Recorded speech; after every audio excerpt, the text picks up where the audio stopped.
Hey, John here. Here's lick of the day number 116. It's a fluid Dorian / blues legato lick.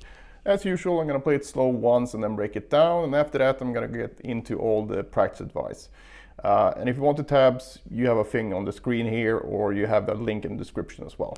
So that said, starting here on the 6th fret of the D string.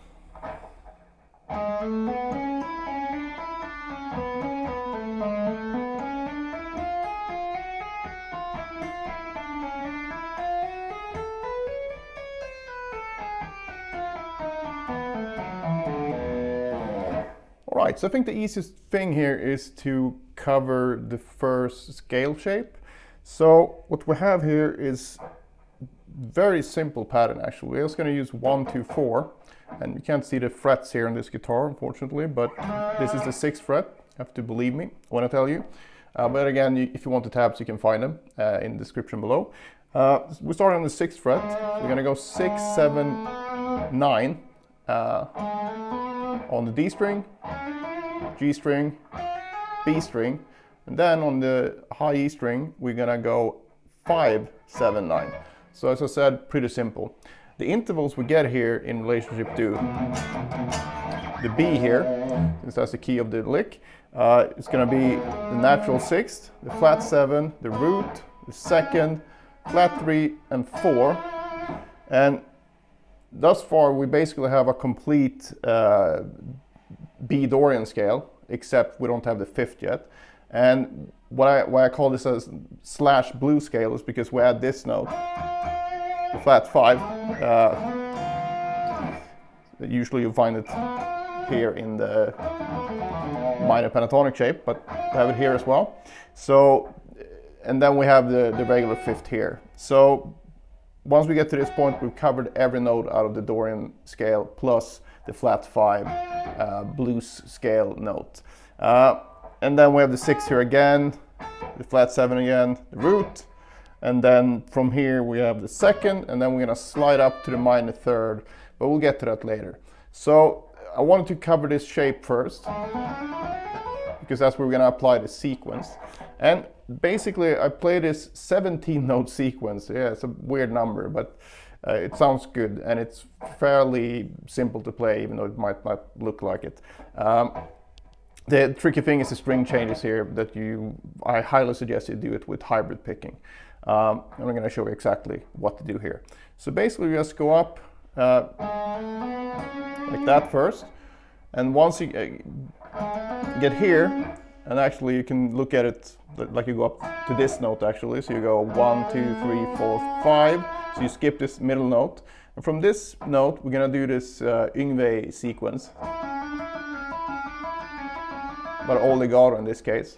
And if you're not familiar with the sequence, if we number the notes, not the fingers, not the frets, 1, 2, 3, the sequence would be 3, 1, 2, 3, 2, 1. So 3, 1, 2, 3, 2, 1, 3, 1, 2, 3, 2, 1. So basically we have the scale going up, and then we start the sequence. So that gives us 1, 2, 3, 4 plus 6. It's 10 notes, and then we're gonna go back to that note with a downstroke. Then we're gonna go back again to this note with the M finger, and then back again with the downstroke. So you get this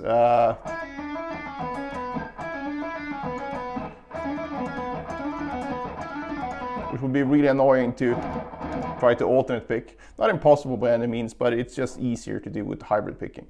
And after that point we go back down, and then that's where I consider the sequence done, and then we do exactly the same thing on this string group. So if I counted this correctly, we should have 17 notes. So let's see here. We got 1, 2, 3, 4, then plus 6, that's 10, 11, 12, 13, 14, 15, 16, 17. Yeah, so.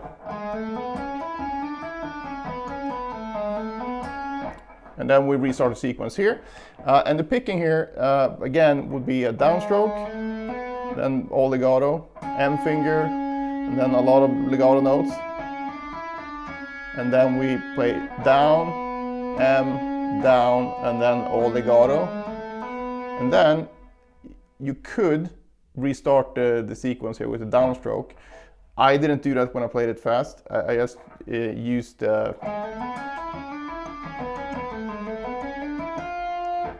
I basically did the first part of the sequence, starting with an M finger and then the A finger.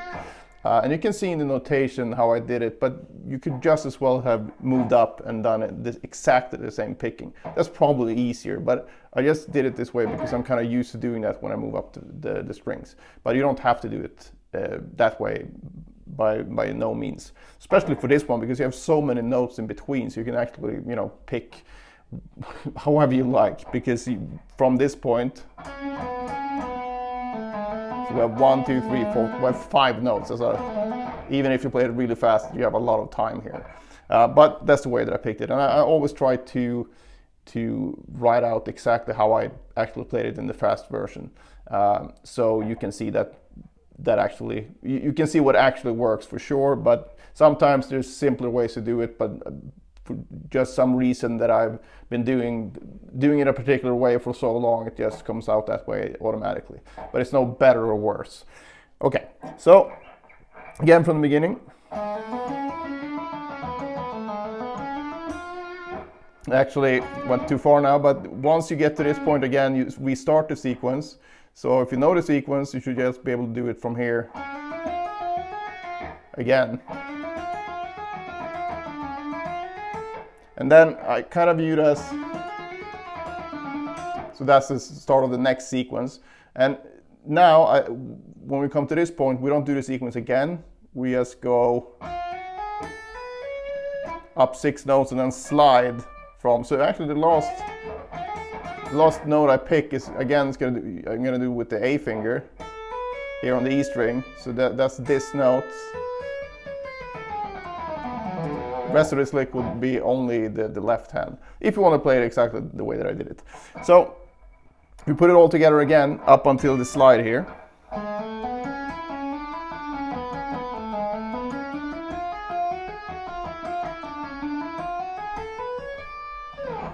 And from here it's very easy to remember.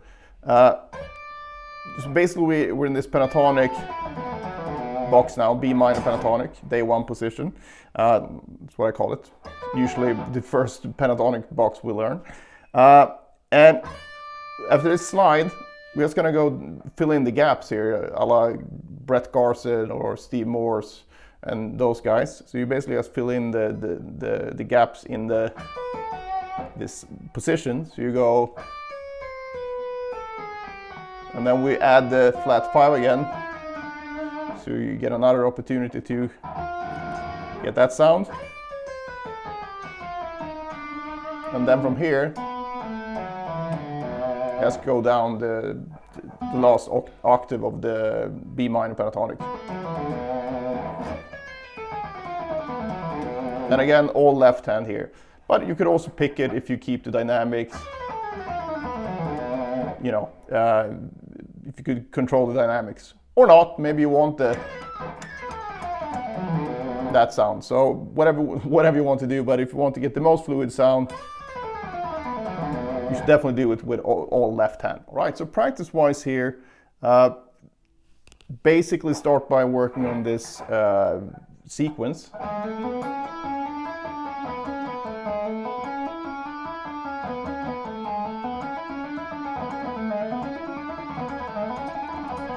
What I did here, now we don't actually, it's not the pure sequence because we don't go re-pick that note, but it's still close enough so you get a lot of benefit out of it. And I would absolutely use these mechanical patterns, you know, when you do 1, 2, 3, 1, 2, 3, 1, 2, 4, 1, 3, 4, 2, 3, 4, and you apply that in each position. So you go like this. So we start from the 5th fret, for example. So 1, 2, 3 would be like this.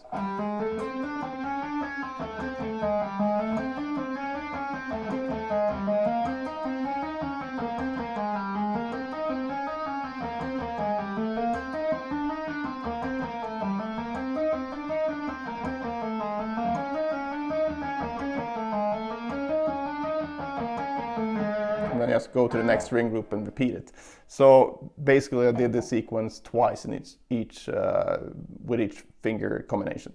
So I really like practicing like that because it balances the left hand. And once you've done that, you should be actually prepared to use whatever fingering you want. But if you want to stick to work on the specific lick, you could start doing it in sections. So you basically get this down first.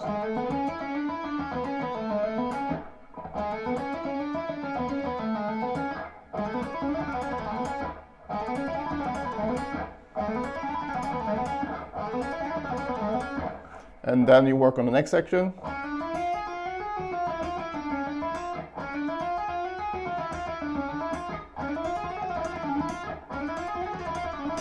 And keep going like that. And these feel very similar, obviously, because it's basically the same type of setup with the picking and everything. But I find this can throw people for a loop a bit because it feels different rhythmically as well, because you spend more time on each string, so it can feel like you're slowing down even though you're not really slowing down. Because if you feel the string changes as a big part of how you feel the timing of these legato runs, it can feel quite weird when you add an extra note or when you remove one extra note. So when you go to the last, the pentatonic stuff, it can feel like everything is very quick all of a sudden. But best way is just to work on it. And a good way is actually to combine the group of 6 here.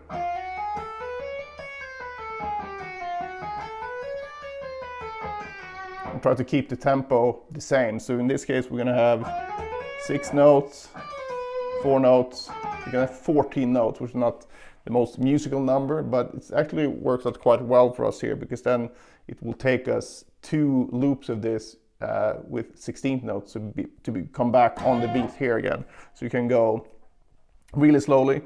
1, 2, 3, 4, 1, 2, 3, 4, 1, 2, 3, 4, 1, 2, 3, 4, 1, 2, 3, 4, 1, 2, 3, 4, 1, 2, 3, 4, 1. And obviously you want to keep the picking as similar as possible. I didn't do it now, but that's what you want to do. But any type of rhythmic thing like this, meaning working with something that takes a few beats to come back on the downbeat again, is really, really helpful when you work on your legato. Because legato is all about timing. Actually, everything is all about timing, really, but especially legato, you'll find that the more you work on the timing aspect, playing really fast isn't that difficult in comparison to playing a bit slower, but trying to keep it very, very tight. And in case it wasn't obvious with the mechanical practice, you want to do that all over the fretboard. And I prefer to do it on every fret, but if you don't have the time and don't want to spend the time, you can actually do this where you cover it in these 4 fret positions. And what I mean is that you start on the 1st fret, go up to the 4th, so then you cover that area. Then you start on the 5th fret to 8, 9 to 12, 13 to 16, 17 to 20. And that's usually where I stop, because it drives people crazy to be up here, especially for this legato stuff. But it can be worth doing that as well if you feel particularly inclined to punish yourself. But when you do this, just make sure that you don't, set a tempo here if you feel that it's quite easy here. And then when you come up here, and because it's tighter, both the string tension feels, it's harder to play, and also the frets are smaller. Don't feel that you have to keep the exact same tempo. So adapt the tempo to however it feels to play. So that's super important. So you don't get like, I worked on it here at 80 BPMs, but when I get up here, it sounds like crap, but I'm still gonna do it at 80 BPMs just cause. Don't do that.